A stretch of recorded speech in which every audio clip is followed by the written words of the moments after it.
Assalamualaikum warahmatullahi wabarakatuh. Perkenalkan, nama saya Aisyah Novita Aryani, Prodi PGSD Universitas Terbuka. Pada kali ini, saya akan membedah topik yang sangat fundamental namun krusial, yaitu hubungan timbal balik antara filsafat ilmu dan pendidikan, memperkuat eksistensi dan nilai pendidikan melalui kerangka filosofis. Seringkali kita terjebak pada teknis mengajar, namun kali ini kita akan kembali ke akar bagaimana filsafat memastikan pendidikan kita tetap ilmiah, bertujuan, dan memiliki nilai. Mungkin muncul pertanyaan, mengapa pendidikan butuh diawasi oleh filsafat ilmu? Jawabannya adalah untuk menjaga eksistensi dan keilmiahannya. Pertama, filsafat berfungsi sebagai normatif. Ia menjaga agar ilmu pendidikan tidak keluar jalur atau tumpang tindih dengan ilmu lain. Kedua, filsafat melakukan verifikasi ilmiah. Ia menguji apakah teori-teori pendidikan yang kita gunakan benar-benar logis. Dan yang terpenting, filsafat adalah penjaga nilai, memastikan bahwa riset pendidikan tidak hanya mengajar angka, tapi juga etika. Berikutnya, kita akan masuk pada hubungan timbal balik pendidikan memperkuat filsafat ilmu.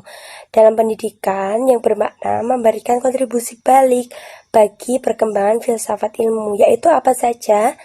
Yang pertama, dinamika nilai, yaitu pendidikan itu berfokus pada karakter, memperkaya kajian filsafat mengenai etika dan nilai. Ini termasuk dalam aksiologi. Yang berikutnya yaitu evolusi pemikiran. Tantangan di kelas seperti digitalisasi pendidikan memicu lahirnya pemikiran filosofis baru mengenai hakikat ilmu pengetahuan. Dan berikutnya yaitu laboratorium hidup, yang mana di dalam pendidikan kita harus mempunyai praktik-praktik untuk teori-teori filsafat. Berikutnya kita akan membedah terkait filsafat ilmu sebagai pisau analisis. Filsafat ilmu membedah persoalan pendidikan melalui 3 dimensi utama. Nah, yaitu 3 dimensi utama itu apa saja? Yang pertama yaitu ontologi. Kita bertanya, apa sebenarnya hakikat anak didik itu? Apakah mereka kertas kosong atau benih yang sudah punya bakat? Jika epistemologi, kita bertanya nih, bagaimana cara ilmu itu sampai ke siswa? Apakah metode itu valid? Apakah ujian nasional itu alat ukur yang tepat untuk kemampuan mereka? Dan yang ketiga yaitu aksiologi. Ini tentang nilai. Untuk apa ilmu itu diberikan? Apakah untuk mencetak pekerja pabrik atau untuk memanusiakan manusia? Mari kita lihat contoh nyata pada kurikulum yang kita pakai saat ini, yaitu kurikulum Merdeka. Secara ontologi, kurikulum ini mengakui fitrah siswa yang beragam. Inilah dasar inklusivitas.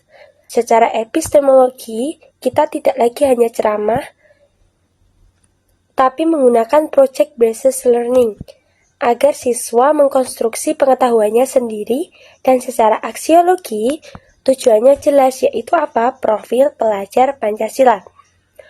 Inilah cara filsafat bekerja di balik meja kebijakan kurikulum kita saat ini. Sebagai penutup, ada kutipan reflektif yang kuat, yaitu filsafat tanpa pendidikan adalah hampa, dan pendidikan tanpa filsafat adalah buta. Tugas kita bukan sekedar mengajar, tapi memastikan bahwa setiap proses pendidikan yang kita lakukan memiliki landasan berpikir yang kokoh dan tujuan nilai yang luhur.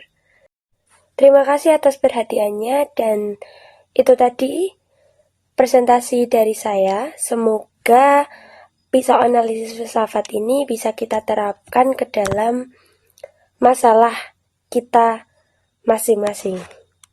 Wassalamualaikum warahmatullahi wabarakatuh.